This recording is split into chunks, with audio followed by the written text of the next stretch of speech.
Mga idol, magluluto na naman tayo ng gabi na adobong gabi ang lulutuin natin.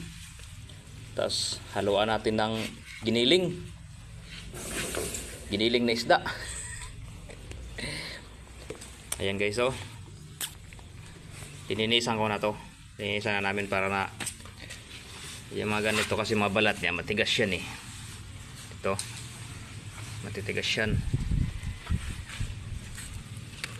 Kaya balatan muna natin bago lutuin. Ito naman yung ano natin, pang sahog. Ayan, linuluto na. Pinapakuluan pa natin itong ano, pang sahog natin na isda. Ayan.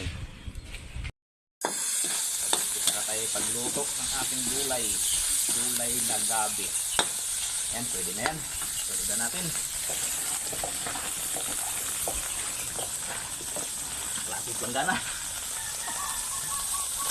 Adobong gabi.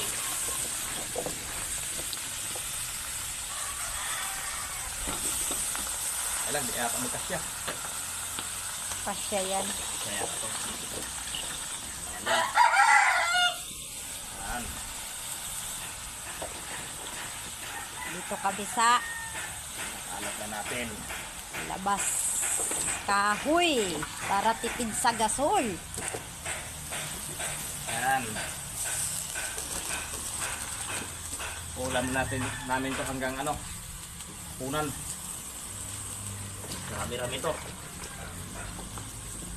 Paborito ito ng mga bata. Ayan. Kasya pala.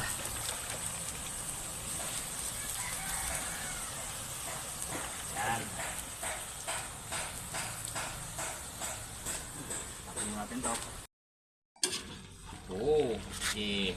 Lapit na. Ah.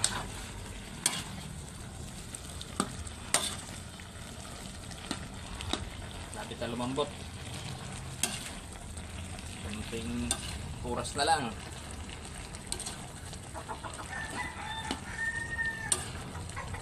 Yan, pwede na ito lagyan ng ano, suka. Lagyan natin ng suka. Ito guys, oh. Suka ng ano yung tawag niyan? Lumbia? Nipa. Nipa. Asin ba? Ay, tatakalo yan. Papa ni Kuya Francis. Di gaano mapanis. Di madaling mapanis. Mapanis. Ayan. Kasi hanggang hapunan na ulam yan. Ayan mga lods, oh. May halong giniling yan. Giniling. Giniling na isda. Wow, sarap nito. Kaya linagyan natin ng suka yun para na hindi madurog ng gusto itong gabi natin. Kasi madaling lumambo to. Hindi ito katulad sa ibang gabi na yung gabi na pula. Matigas. Ito malambot lang to. Ayan daw. Daw. Oo, dumikit na nga yung laman to. Ito. Malalaglag tayo. Malalaglag pala. Tikman natin.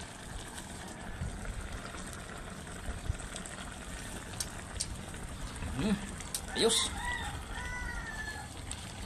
Amen. Ting ano, adobong gabi. Luto na talaga. Ayan oh. Ano, kainan na. Ayan. Wow. Ito na yung finished product natin, ano, gulay na adobong gabi. Ayan, oh.